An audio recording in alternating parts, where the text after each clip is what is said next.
The Chicago Blackhawks mishandled allegations that an assistant coach sexually assaulted a player during the team's Stanley Cup run in 2010, according to an investigation commissioned by the franchise that cast a shadow over the NHLStan Bowman, Chicago's general manager and president of hockey operations, resigned Tuesday in the wake of the findings by an outside law firm, and the NHL fined the team $2 million for the organization's inadequate internal procedures and insufficient and untimely response.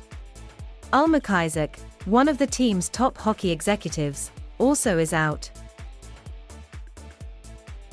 Florida Panthers coach Joel Quenneville and Winnipeg Jets general manager Kevin Cheveldae, who were with the Blackhawks when the sexual assault allegations were first reported, were named in the damning report as well. The Panthers declined to comment, citing NHL Commissioner Gary Bettman's plans to meet with Quenneville. Cheveldae said he shared everything he knows with Jenna and Block for its report. Further, I look forward to my discussion with Commissioner Bettman at the soonest possible date to continue to cooperate fully with the National Hockey League, Cheveldae said in a statement provided by the Jets to the Associated Press. I will reserve any further comment until after that conversation has been conducted. Quenneville was on the ice with the Panthers for their game day morning skate Wednesday. He said afterward he would meet with Bettman on Thursday. Quenneville said he had taken part in a number of meetings with the Panthers since Tuesday, saying only that the investigation's findings were addressed. I look forward to continuing to contribute to the process, he said of the meeting with Bettman.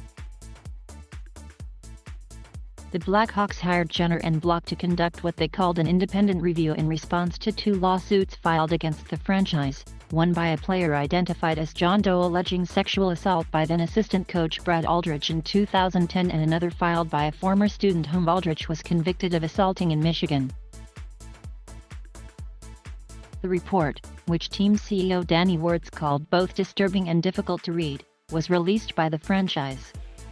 Former federal prosecutor Reed Schaar, who led the investigation, said the firm found no evidence that Wirtz or his father, Rocky, who owns the team, were aware of the allegations before the former player's lawsuit was brought to their attention ahead of its filing. It is clear that in 2010 the executives of this organization put team performance above all else, Danny Wirtz said. John Doe deserved better from the Blackhawks. In a statement released through his attorney, Susan Loggins, John Doe said he was grateful for the accountability shown by the Blackhawks.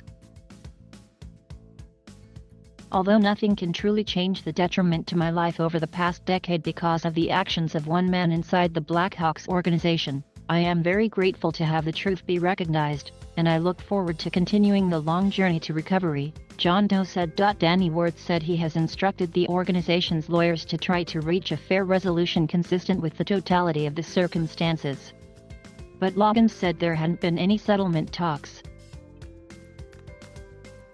Bowman, the son of Hall of Fame coach Scotty Bowman, said he was stepping aside because he didn't want to be a distraction.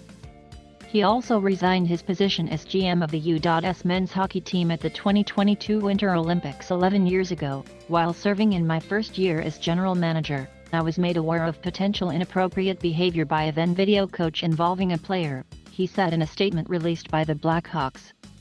I promptly reported the matter to the then president and CEO, who committed to handling the matter.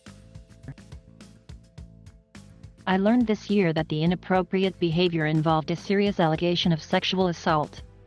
I relied on the direction of my superior that he would take appropriate action. Looking back, now knowing he did not handle the matter promptly, I regret assuming he would do so.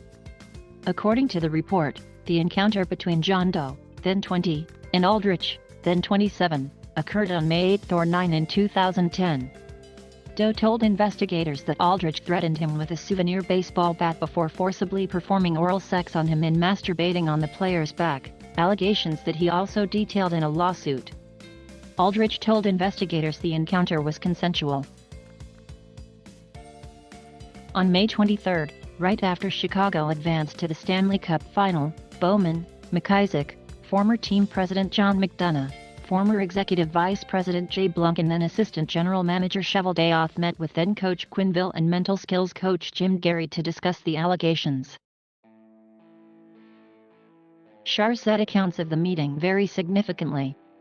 What is clear is that after being informed of Aldrich's alleged sexual harassment and misconduct with a player, no action was taken for 3 weeks, Shar said. According to the report, Bowman recalled that, after learning of the incident, Quenneville shook his head and said it was hard for the team to get to where it was, and they could not deal with this issue now. The report found no evidence of any investigation or contact with Human Resources before McDonough informed the team's Director of Human Resources about the allegations on June 14, a delay that violated the Blackhawks' sexual harassment policy and had consequences. According to Shar, during that period, Aldrich continued to work with and travel with the team, Shar said. On June 10, during an evening of celebration after the Blackhawks Stanley Cup win the previous day, Aldrich made an unwanted sexual advance towards a Blackhawks intern, who was 22 years old at the time. Also after the Stanley Cup win, Aldrich continued to participate in celebrations in the presence of John Doe, who had made the complaint. While announcing in July that he was willing to participate in the team's probe, Quenneville said in a statement that he first learned of these allegations through the media earlier this summer. Cheveldayoff said in a statement that he had no knowledge of the allegations until he was asked if he was aware of anything prior to the end of Aldrich's employment with the Blackhawks. Jetman said he would reserve judgment on Quenneville and Cheveldayoff, and he plans to meet with them to discuss their roles in the situation. The NHL said $1 million of the Blackhawks' fine will help fund organizations in the Chicago area that provide counseling and training for, and support and assistance to, survivors of sexual and other forms of abuse. On June 16, 2010, according to the report, Aldrich was given the option of resigning or being part of an investigation into what happened with John Doe. Aldrich signed a separation agreement and no investigation was conducted.